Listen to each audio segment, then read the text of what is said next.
இன்றைய முக்கிய செய்திகள். ரஷ்யாவுடனான போரில் உக்ரைன் வெற்றி பெறும், ஆயுதங்களை அமெரிக்கா வழங்கும் என ட்ரம்ப் உறுதி. தைவான் மற்றும் சீனாவை புரட்டி போட்ட ரகாசா அதிதீவிர புயல், தண்ணீர் சூழ்ந்ததால் தனித்தீவுகளாக காட்சியளிக்கும் கிராமங்கள். மாணவர்களின் படிப்புக்கு அரசு உறுதுணையாக இருக்கும், உயிர் உள்ளவரை மக்களுக்காக பாடுபடுவேன் என ஸ்டாலின் உருக்கம். பாஜக கூட்டணியில் இருந்து வெளியேறியதை மறுபரிசீலனை செய்ய மறுப்பு, முதலமைச்சர் வேட்பாளராக எடப்பாடியை ஏற்க முடியாது என்றும் தினகரன் திட்டவட்டம்.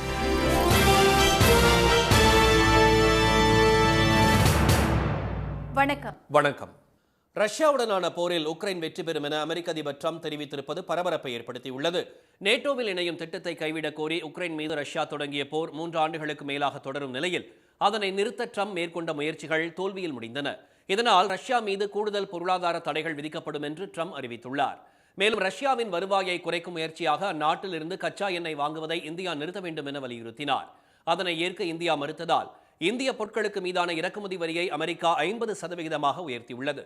மேலும் ரஷ்யா மற்றும் இந்தியாவிடமிருந்து எண்ணெய் வாங்குவதை நிறுத்த வேண்டும் என ஐரோப்பிய ஒன்றியத்திடம் அமெரிக்கா வலியுறுத்தி வருகிறது.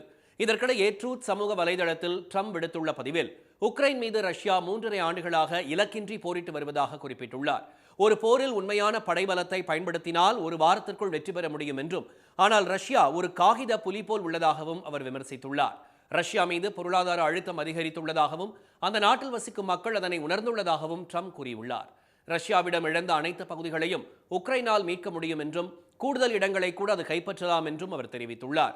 நேட்டோ அமைப்பு மூலம் உக்ரைனுக்கு அமெரிக்கா ஆயுதங்களை வழங்கி வருவதாக குறிப்பிட்டுள்ள ட்ரம்ப் இது தொடரும் என்றும் கூறியுள்ளார். இதற்கிடையே ரஷ்யாவின் அண்டை நாடுகளான ருமேனியா, எஸ்தோனியா மற்றும் போலந்து ஆகிய நாடுகளின் வான் எல்லைக்குள் ரஷ்யாவின் போர் விமானங்கள் மற்றும் ட்ரோன்கள் அத்துமீறி நுழைந்தது பிரச்சனையை ஏற்படுத்தியுள்ளது. ஐரோப்பிய அமெரிக்க ஆதரவு நாடுகளின் கூட்டு ராணுவ படையான நேட்டோவில் இந்த 3 நாடுகளும் அங்கம் வகிப்பதால் ரஷ்யாவுக்கு நேட்டோ எச்சரிக்கை விடுத்துள்ளது. இது தொடர்பாக நேட்டோ விடுத்துள்ள அறிக்கையில் தங்கள் உறுப்பு நாடுகளின் வான் எல்லைகளை பாதுகாக்க எந்த வழிமுறையையும் பின்பற்றுவோம் என தெரிவிக்கப்பட்டுள்ளது. நேட்டோவின் எந்த ஒரு உறுப்பு நாட்டின் மீது தாக்குதல் நடத்தப்பட்டாலும் அனைத்து உறுப்பு நாடுகளுக்கும் எதிரான தாக்குதலாக அது கருதப்படும் என்ற நேட்டோவின் 5வது விதியை ரஷ்யா நினைவில் வைத்துக் கொள்ள வேண்டும் என அதில் எச்சரிக்கப்பட்டுள்ளது. தைவான் மற்றும் சீனாவை புரட்டி போட்ட ரகாசா அதிதீவிர புயலால் பல நகரங்கள் நீரில் மூழ்கியுள்ள நிலையில் நீர்நிலைகள் உடைப்பால் 124 பேர் மாயமாகினர். கிழக்கு தைவானை தாக்கிய ரகாசா புயல் பலத்த காற்றுடன் கனமழையை கொட்டி தீர்த்தது. மணிக்கு 200 கிலோமீட்டர் வேகத்தில் வீசிய அந்த புயல் குவாங்ஃபு, ஃபாலியன் உள்ளிட்ட பகுதிகளை கடுமையாக தாக்கியது. மின்கம்பங்கள், வீடுகளின் மேற்கூரைகள், போக்குவரத்து சிக்னல்கள் ஆகியவை தூக்கி வீசப்பட்டன. பல இடங்களில் ஏராளமான மரங்கள் முறிந்து விழுந்தன. இடைவிடாது வெளுத்து வாங்கிய அதி கனமழையால் ஃபாலியன் மற்றும் அதனை சுற்றியுள்ள 20க்கும் மேற்பட்ட கிராமங்கள் தண்ணீர் சூழ்ந்து தனித்தீவாக மாறி உள்ளது. 70 முதல் 80 சென்டிமீட்டர் அளவுக்கு அதி கனமழை பெய்ததால் ஆறுகள், ஏரிகள் நிரம்பி ஊருக்குள் வெள்ளம் புகுந்தது. கிழக்கு ஃபாலியன் கவுண்டியில் உள்ள பழமையான கிரீக் ஏரி உடைந்து ஒரு பாலத்தை அடித்துச் சென்றது. இதனால் அடர்த்தியான சேறு மற்றும் சகதியுடனான தண்ணீர் நகரத்துக்குள் புகுந்தது. பெரும்பாலான வீடுகளின் தரைத்தளங்கள் சேறு மற்றும் சகதிகளால் நிறைந்தன. இந்த வெள்ளத்தில் சிக்கி 14 பேர் உயிரிழந்த நிலையில் 124 பேர் மாயமாகி உள்ளதாக தைவான் அரசு அறிவித்துள்ளது. தைவானை புரட்டி போட்ட ரகாசா புயல் சீனாவின் கட்டுப்பாட்டில் உள்ள ஹாங்காங் மற்றும் அதனை சுற்றியுள்ள பகுதிகளையும் துவம்சம் செய்தது. கடும் இரைச்சலுடன் ஹாங்காங்கை புரட்டி போட்ட ரகாசா புயல் விளம்பர பதாகைகள், போக்குவரத்து தடுப்புகள், வீடுகளின் மேல் போடப்பட்டிருந்த கூரைகள் ஆகியவற்றை தூக்கி வீசின. வீடுகளுக்கு முன்பு நிறுத்தி வைக்கப்பட்டிருந்த சொகுசு கார்களும் ரகாசாவுக்கு தப்பவில்லை. சுழன்றடித்த காற்றில் கார்கள் தலைக்குப்புற கவிழ்ந்தன. ஹாங்காங் மற்றும் சீனாவின் தெற்கு கடலோர பகுதிகளில் ஆயிரக்கணக்கான மரங்கள் முறிந்து விழுந்தன. மெக்கா நகரத்தில் பெய்த மிக கனமழையால் தெருக்கள், முக்கிய சாலைகளில் 5 அடி உயரத்திற்கு தண்ணீர் ஆர்ப்பரித்து சென்றது. பலத்த காற்று வீசி வருவதால் மின் சேவை நிறுத்தப்பட்டுள்ளது. சாலை, ரயில் மற்றும் விமான போக்குவரத்து முற்றிலும் முடங்கியுள்ளது. 1 லட்சம் பேர் பாதுகாப்பான இடங்களில் தங்க வைக்கப்பட்டுள்ள நிலையில் மீட்பு பணிகளில் ராணுவம் ஈடுபட்டுள்ளது. தமிழ்நாட்டு மாணவர்களின் படிப்புக்கு திராவிட மாடல் அரசு உறுதுணையாக இருக்கும் என்றும், உயிர் உள்ளவரை மக்களுக்காக கடமைகளை நிறைவேற்றுவேன் என்றும் முதலமைச்சர் திரு மு க ஸ்டாலின் கூறியுள்ளார். சென்னை கொளத்தூர் தொகுதியில் புதிய திட்ட பணிகளுக்கு அடிக்கல் மற்றும் முடிவுற்ற பணிகளுக்கான தொடக்க விழாவில் பங்கேற்க சென்ற முதலமைச்சருக்கு பொதுமக்கள் திரண்டு வந்து உற்சாக வரவேற்பளித்தனர். கொளத்தூர் சட்டமன்ற உறுப்பினர் அலுவலகத்தில் 850 பேருக்கு மருத்துவ உதவி, பெண்களுக்கு திருமண உதவித்தொகை, மாணவர்களுக்கு மடிக்கணினி, மாற்றுத்திறனாளிகளுக்கு இருசக்கர வாகனம் உள்ளிட்டவற்றை முதலமைச்சர் வழங்கினார். பெரம்பூர் பேப்பர் மில் சாலையில் நடைபெற்ற நிகழ்ச்சியில் 8 கோடியே 20 லட்சம் ரூபாய் மதிப்பீட்டில் முரசொலி மாறன் பூங்கா மேம்பாட்டு பணி, சென்னை மாநகராட்சி சார்பில் 13 கோடியே 95 லட்சம் ரூபாய் மதிப்பீட்டிலான புதிய திட்டப் பணிகளுக்கு அடிக்கல் நாட்டி 8 கோடியே 65 லட்சம் ரூபாய் செலவிலான முடிவுற்ற பணிகளை முதலமைச்சர் திறந்து வைத்தார். பெரம்பூரில் உள்ள மாநகராட்சி பள்ளியில் புதிதாக கட்டப்பட்ட 10 வகுப்பறைகள், கலையரங்கம் உள்ளிட்ட கட்டமைப்புகளையும் முதலமைச்சர் திறந்து வைத்தார். இதையடுத்து அனிதா அச்சீவர்ஸ் அகாடமியின் மாணவ மாணவிகளுக்கு நலத்திட்ட உதவிகள் வழங்கும் நிகழ்ச்சியில் பங்கேற்று உரையாற்றிய திரு ஸ்டாலின், தமிழ்நாட்டின் வளர்ச்சிக்கு அடித்தளமாக விளங்கும் கல்வியை மாணவர்கள் நல்ல முறையில் கற்று முன்னேற வேண்டும் என்று அறிவுறுத்தினார். தகவல் தொழில்நுட்பத்தின் வளர்ச்சிக்கு ஏற்றாற்போல் மாணவர்கள் தங்களது திறமைகளை மென்மேலும் வளர்த்துக் கொள்ள வேண்டும் என்றும், மாணவர்களின் படிப்புக்கு திராவிட மாடல் அரசு உறுதுணையாக இருக்கும் என்றும் அவர் கூறினார். கல்வியினால் பெறப்படும் அறிவை கொச்சைப்படுத்த பலர் நினைச்சுக்கிட்டு இருக்கிறாங்க. அவங்களுடைய எண்ணம் நீங்க முன்னேறணும் என்பது கிடையாது. கவர்ச்சியான சொற்களை சொல்லி பின்னுக்கு இழுத்துட்டு போகக்கூடிய ஒரு சூழ்நிலையை சில ஏற்படுத்தி கொண்டிருக்கிறாங்க. எனவே எதிர்காலத்திற்கு என்ன தேவையோ, உங்களுக்கு என்ன தேவையோ அதை நோக்கி நீங்கள் நடைபோட வேண்டும். படித்து முடித்து வேலை கிடைத்தாலும் கல்வியை கைவிடாமல் அஞ்சல் வழியில் மேற்படிப்பு படிக்க வேண்டும் என்று மாணவர்களுக்கு முதலமைச்சர் அறிவுரை வழங்கினார்.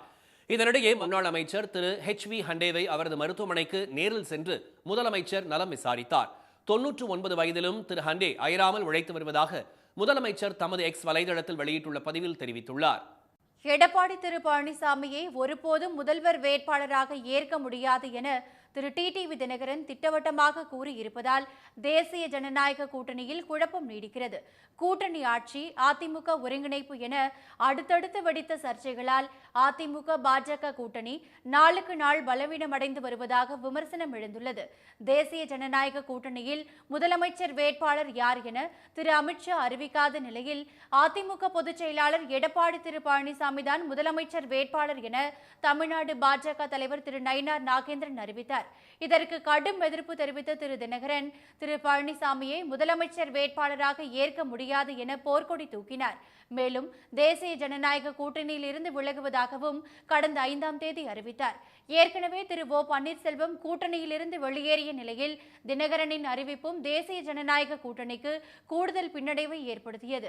அதிமுகவிலிருந்து வெளியேறியவர்களை மீண்டும் சேர்க்க வேண்டும் என்ற கோரிக்கை வலுத்து வரும் நிலையில் விழுப்புரம் அருகே உள்ள திருவாமாத்தூரில் நடந்த அதிமுக தெருமுனை பிரச்சார கூட்டத்தில் பேசிய முன்னாள் அமைச்சர் திரு CV சண்முகம், அதிமுகவுக்கு துரோகம் இழைத்தவர்கள் கட்சியிலிருந்து நீக்கப்பட்டுள்ளதாகவும் அவர்களை மீண்டும் சேர்க்க முடியாது என்றும் கூறினார்.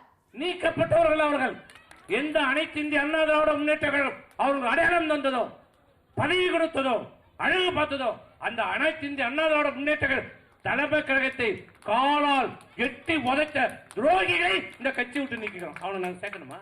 இந்நிலையில் சென்னையில் இன்று செய்தியாளர்களிடம் பேசிய திரு டிடிவி தினகரன் அதிமுகவில் தங்களை இணைக்க கோரி யாரையும் வற்புறுத்தவில்லை என்று கூறினார். பாஜக கூட்டணியிலிருந்து வெளியேறிய முடிவை மறுபரிசீலனை செய்ய முடியாது என்று திட்டவட்டமாக அவர் தெரிவித்தார். முதலமைச்சர் வேட்பாளராக திரு பழனிசாமி இருக்கும் வரை தேசிய ஜனநாயக கூட்டணியில் இணையும் பேச்சுக்கே இடமில்லை என திரு டிடிவி தினகரன் கூறினார். பழனிசாமி முதலமைச்சர் வேட்பாளர் அப்படிங்கிற ஒரு என்டிஏ கூட்டணியின் முதலமைச்சர் வேட்பாளர் என்கிற முறையில் அவர்கள் அதில் தொடர்ந்த பட்சத்தில் என்னால் அதை மறுபரிசீலனை செய்வதே முடியாது என்பதுதான் உண்மை. அடுத்தடுத்து வெடிக்கும் சர்ச்சைகளால் தேசிய ஜனநாயக கூட்டணியில் குழப்பம் நீடிக்கிறது. 6 மாதமாகியும் கூட்டணி இறுதி வடிவம் பெறாததால் தொண்டர்கள் அதிருப்தி அடைந்துள்ளனர். இனி வருவது செய்தி துளிகள். அமைதிக்கான நோபல் பரிசு அமெரிக்க அதிபர் டிரம்புக்கு வேண்டுமானால் காசா மீது இஸ்ரேல் நடத்தும் போரை நிறுத்த வேண்டும் என பிரான்ஸ் அதிபர் இமானுவேல் மேக்ரான் தெரிவித்துள்ளார். காசாவில் போர் நடத்துவதற்கான ஆயுதங்களை இஸ்ரேலுக்கு அமெரிக்கா மட்டுமே வழங்குவதால் இஸ்ரேல் மீது அழுத்தம் கொடுக்கும் அதிகாரம் டிரம்புக்கு மட்டுமே உள்ளதாக தெரிவித்துள்ளார். கணவருடன் சேர்ந்து வாழாமல் கணவர் மற்றும் அவரது குடும்பத்தினர் மீது புகார் கூறுவது துன்புறுத்தல் தான் என டெல்லி உயர்நீதிமன்றம் தீர்ப்பு வழங்கியுள்ளது. குடும்ப நல நீதிமன்றம் வழங்கிய விவாகரத்து உத்தரவை எதிர்த்து மனைவி தாக்கல் செய்த மேல்முறையீட்டு வழக்கில் இன்று தீர்ப்பு வழங்கிய டெல்லி உயர்நீதிமன்றம், கணவருடன் வசிக்காமல் தாய் வீட்டுக்கு மனைவி சென்று விடுவது சித்திரவதைதான் என்றும், கணவன் மனைவி தகராறில் குழந்தையை பகடைக்காயாக்குவது குழந்தையின் மனநிலையை பாதிக்கும் என்றும் தெரிவிக்கப்பட்டுள்ளது. வேட்புமனுவில் சொத்து விவரங்களை மறைத்த புகாரில் தொடரப்பட்ட வழக்கை ரத்து செய்ய கோரி அதிமுக முன்னாள் அமைச்சர் திரு KC வீரமணி உச்சநீதிமன்றத்தில் மேல்முறையீடு செய்துள்ளார். 2021ஆம் ஆண்டு நடந்த சட்டப்பேரவை தேர்தலில் ஜோலார்பேட்டை தொகுதியில் போட்டியிட்டவர் சொத்து விவரங்களை மறைத்ததாக திருப்பத்தூர் குற்றவியல் நடுவர் நீதிமன்றத்தில் வழக்கு தொடரப்பட்டது. இதை ரத்து செய்யக்கோரி திரு வீரமணி தாக்கல் செய்த மனுவை சென்னை உயர்நீதிமன்றம் தள்ளுபடி செய்ததை அடுத்து உச்சநீதிமன்றத்தில் இன்று மேல்முறையீடு செய்யப்பட்டுள்ளது. தூத்துக்குடி சிப்காட்டில் 1156 கோடி ரூபாய் முதலீட்டில் உணவுப் பொருட்கள் தயாரிக்கும் ஆலையை ரிலையன்ஸ் நிறுவனம் அமைக்க உள்ளது. இதற்கான புரிந்துணர்வு ஒப்பந்தம் அமைச்சர் TRV ராஜா முன்னிலையில் கையெழுத்தானது. இந்த உற்பத்தி மையத்தில் பிஸ்கெட், மசாலா பொருட்கள், சமையல் எண்ணெய் உள்ளிட்ட உணவுப் பொருட்கள் தயாரிக்கப்படும். இதனால் 2000 பேருக்கு வேலைவாய்ப்பு கிடைக்கும் என்று தமிழ்நாடு அரசு தெரிவித்துள்ளது. திரு அன்புமணி மூட்டை மூட்டையாக பொய்களை அவிழ்த்து விடுவதாக டாக்டர் ராமதாஸ் விமர்சனம் செய்துள்ளார். தைலாபுரத்தில் செய்தியாளர்களை சந்தித்த அவர் தேர்தல் ஆணையத்திடம் அன்புமணி தரப்பு போலி ஆவணங்களை அளித்து மாம்பழம் சின்னத்தை பெற்றுள்ளதாக கூறினார். திரு அன்புமணி பீகாரில் என்ன, ஜப்பான், தென்கொரியா, மொரீஷியஸ் ஆகிய நாடுகளிலும் கூட தேர்தலில் போட்டியிடுவார் என்று டாக்டர் ராமதாஸ் கிண்டல் செய்தார். இதற்கிடையே சென்னையில் செய்தியாளர்களை சந்தித்த பாமக MLA திரு அருள், கட்சி சின்னம் விவகாரத்தில் தேர்தல் ஆணையத்திடம் நியாயம் கிடைக்கவில்லை என்றால் நீதிமன்றத்தை நாடுவோம் என்று தெரிவித்துள்ளார்.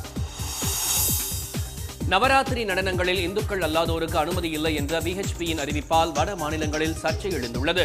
கர்பா, தாண்டியா என்பது வெறும் நடனங்கள் அல்ல, தெய்வ வழிபாட்டின் ஒரு வடிவம் என்பதால் மற்ற மதத்தினர் பங்கேற்க அனுமதிக்க கூடாது என VHP செய்தி தொடர்பாளர் திரு ஸ்ரீராஜ் நய்யர் அறிவித்துள்ள நிலையில் நாட்டில் வகுப்புவாத பிரிவினையை ஏற்படுத்தும் முயற்சி இது என உத்தவ் தாக்கரே சிவசேனா தரப்பு MP திரு சஞ்சய் ராவத் கண்டனம் தெரிவித்துள்ளார். இந்த வகையான விஷம் மகாராஷ்டிராவுக்கோ அல்லது நாட்டுக்கோ நல்லதல்ல என அவர் கூறியுள்ளார். கன்னியாகுமரி மாவட்டம் தோவாளையில் பள்ளி மாணவர்கள் சாலையை கடக்க உதவும் ஆசிரியருக்கு பாராட்டு குவிந்து வருகிறது. அங்குள்ள அரசு மேல்நிலைப் பள்ளியில் தமிழ் ஆசிரியராக பணிபுரியும் சேகர் என்பவர் சாலை விபத்தில் மாணவர்கள் சிக்காமல் இருக்க காலையிலேயே பள்ளிக்கு வந்து அவர்களுக்கு உதவி செய்து வருகிறார். பரபரப்பான சாலையில் அடிக்கடி ஏற்படும் விபத்தில் மாணவர்கள் சிக்கிக் கொள்வதால் பல ஆண்டுகளாக சேகர் இதை செய்து வருகிறார். அடுத்த ஆண்டு அவர் ஓய்வு பெற உள்ள நிலையில் பள்ளி நேரங்களில் மாணவர்களுக்கு உதவி செய்ய காவலர்களை பணியில் அமர்த்த வேண்டும் என்று பெற்றோர் வலியுறுத்தியுள்ளனர். 20 பெட்டிகளுடன் கூடிய நெல்லை சென்னை வந்தே பாரத் ரயில் சேவை இன்று தொடங்கியது. அந்த வழித்தடத்தில் 8 பெட்டிகளுடன் 2018ஆம் ஆண்டு தொடங்கப்பட்ட வந்தே பாரத் ரயில் பின்னர் 16 பெட்டிகளாக அதிகரிக்கப்பட்டது. பயணிகளின் கோரிக்கையை அடுத்து தற்போது கூடுதலாக 4 பெட்டிகள் இணைக்கப்பட்டுள்ளன. பயணிகளின் எண்ணிக்கை நாளுக்கு நாள் அதிகரித்து வருவதால் கூடுதல் பெட்டிகள் இணைக்கப்பட்டுள்ளதாக தெற்கு ரயில்வே அறிவித்துள்ளது. முதுமலை சுற்றுலா மையம் 4 நாட்கள் மூடப்படுவதாக வனத்துறையினர் அறிவித்துள்ளனர். தெப்பக்காட்டில் புலிகள் ஒருங்கிணைந்த கணக்கெடுப்பு தொடர்பான பயிற்சிகள் நடைபெற்று வருகின்றன. இதனால் வாகன சவாரி ரத்து செய்யப்பட்டுள்ளதுடன் யானைகள் முகாமும் மூடப்பட்டுள்ளது. இந்த பயிற்சியில் 50 புலிகள் காப்பகங்களைச் சேர்ந்த வனத்துறை அதிகாரிகள் கலந்து கொண்டுள்ளனர். திமுக கூட்டணி உடையும் என்பது எடப்பாடி திரு பழனிசாமியின் பகல் கனவு என்று அமைச்சர் திரு ரகுபதி தெரிவித்துள்ளார். புதுக்கோட்டையில் செய்தியாளர்களிடம் பேசிய அவர் தேர்தலை கண்டு திமுக அச்சப்பட வேண்டிய அவசியம் கிடையாது என்றார். ஒன்றிய அரசு 3வது மொழியை கற்க வேண்டும் என்று ஹிந்தியை திணிப்பதாகவும் தமிழ்நாட்டிற்கு 2 மொழிகள் போதும் என்றும் திரு ரகுபதி தெரிவித்தார். வங்கக்கடலில் நாளை புதிதாக குறைந்த காற்றழுத்த தாழ்வு பகுதி உருவாக வாய்ப்புள்ளதாக இந்திய வானிலை ஆய்வு மையம் தெரிவித்துள்ளது. வடக்கு மற்றும் அதனை ஒட்டிய மத்திய வங்கக்கடல் பகுதிகளில் உருவாகும் இந்த தாழ்வு பகுதி காற்றழுத்த தாழ்வு மண்டலமாக மாறி ஆந்திரா, ஒடிசா கடலோர பகுதிகளில் வரும் 27ஆம் தேதி கரையை கடக்கக்கூடும் என்று ஆய்வு மையம் கணித்துள்ளது. திருவள்ளூர் மாவட்டம் கும்மிடிப்பூண்டி அருகே டாஸ்மாக் கடையின் சுவற்றை துளையிட்டு மர்ம நபர்கள் மது பாட்டில்களை அள்ளிச் சென்றனர். ரெட்டம்பேடு பகுதியில் உள்ள அந்த கடையின் சுவற்றை துளையிட்ட கும்பல் லாக்கரை உடைக்க முடியாததால் 1.5 லட்சம் பணம் தப்பியது. CCTV கேமராக்கள் சேதப்படுத்தப்பட்டதால் துப்பு கிடைக்காமல் போலீசார் திணறி வருகின்றனர். திருப்பதி ஏழுமலையான் கோயிலில் டிசம்பர் மாதத்திற்கான 300 ரூபாய் சிறப்பு தரிசன டிக்கெட் 3 நாட்களுக்கு வழங்கப்படுவது நிறுத்தப்படுவதாக தேவஸ்தானம் அறிவித்துள்ளது. வைகுண்ட ஏகாதசி மற்றும் நிர்வாக காரணங்களுக்காக டிசம்பர் 29, 30 மற்றும் 31 ஆகிய தேதிகளுக்கான சிறப்பு தரிசன டிக்கெட் நிறுத்தி வைக்கப்படுவதாக தெரிவிக்கப்பட்டுள்ளது. இன்றைய வர்த்தக முடிவில் மும்பை பங்குச்சந்தை குறியீட்டு எண் சென்செக்ஸ் 386 புள்ளிகள் சரிந்து 81,716 புள்ளிகளாக இருந்தது. தேசிய பங்குச்சந்தை குறியீட்டு எண் நிஃப்டி 113 புள்ளிகள் குறைந்து 25,057 புள்ளிகளாக நிறைவடைந்தது. சென்னையில் இன்று ஆபரண தங்கத்தின் விலை சவரனுக்கு 320 ரூபாய் குறைந்து 1 சவரன் 84,800 ரூபாயாகவும் 1 கிராம் 10,600 ரூபாயாகவும் உள்ளது. வெள்ளி விலை மாற்றமின்றி 1 கிராம் 150 ரூபாயாக உள்ளது. மீண்டும் இன்றைய முக்கிய செய்திகள். ரஷ்யாவுடனான போரில் உக்ரைன் வெற்றி பெறும் என அமெரிக்க அதிபர் ட்ரம்ப் தெரிவித்திருப்பது பரபரப்பை ஏற்படுத்தியுள்ளது. தைவான் மற்றும் சீனாவை புரட்டி போட்ட ரகாசா அதிதீவிர புயலால் பல நகரங்கள் நீரில் மூழ்கியுள்ள நிலையில் 124 பேர் மாயமாகினர். தமிழ்நாட்டு மாணவர்களின் படிப்புக்கு திராவிட மாடல் அரசு உறுதுணையாக இருக்கும் என்று முதலமைச்சர் ஸ்டாலின் தெரிவித்துள்ளார். இத்துடன் இந்த செய்திகள் நிறைவடைகின்றன. மீண்டும் சன் டிவியில் செய்திகள் நாளை காலை 7:30 மணிக்கு. செய்திகளை உடனுக்குடன் தெரிந்து கொள்ள QR கோடை ஸ்கேன் செய்து சன் நியூஸ் வாட்ஸ்அப் சேனலில் இணைந்திருங்கள். வணக்கம். வணக்கம்.